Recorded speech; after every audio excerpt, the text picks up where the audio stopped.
The first days of Pesach celebrate the past, while the final days of Pesach celebrate the future. During the first days of Pesach, we recite the Shechianu blessing because the joy and significance of the holiday are tangible and experienced. However, on the last days of Pesach, we do not say the Shechianu, as we have not yet experienced the revelation of Moshiach. The Ball Shem Tov wrote in a letter that on Rosh Hashanah of the year of 1746, his holy soul ascended to the heavenly realms, where he was granted the privilege of entering the chamber of Moshiach. I asked the King Moshiach, writes the Ball Shem Tov, Master, when are you coming? And he replied, when your well springs will be disseminated outward. From that moment, the Ball Shem Tov and all his successors understood their mission, to spread the teachings of Chassidus to the most distant geographical and spiritual places. The entire world must be illuminated with these sacred teachings, making them accessible everywhere. A question arises. If these teachings are so vital, why were they only revealed to the world on a mass scale less than 300 years ago? Surely something so central to Judaism and the coming of Moshiach should have been shared much earlier. There are two explanations as to why Pnimius HaTorah, the mystical dimensions of the Torah, the teachings of the Ball Shem Tov, were revealed in these last generations as we approach the footsteps of Moshiach. The first answer is that as the darkness of exile thickens, an ever more brilliant light is needed to pierce through it.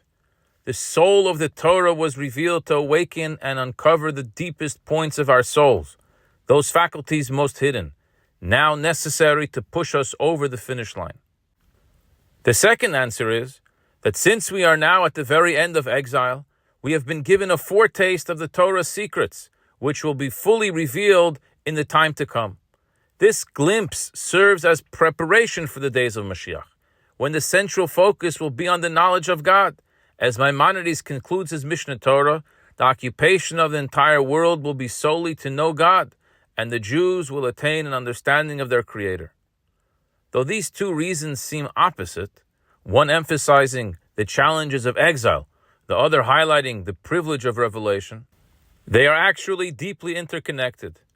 For the inner dimension of the Torah shines brightest when it illuminates even the densest darkness preceding Mashiach's arrival. The Ball Shem Tov instituted the Mashiach meal as the final meal of Pesach, marking the conclusion of the holiday. On this day, the Haftorah we read in Shul is Isaiah's prophecy of Mashiach and the Messianic era. The Spirit of the Lord will rest upon him, says Isaiah, a spirit of wisdom and understanding, a spirit of counsel and heroism, a spirit of knowledge and fear of the Lord. He will judge the poor justly and chastise with equity the humble of the earth.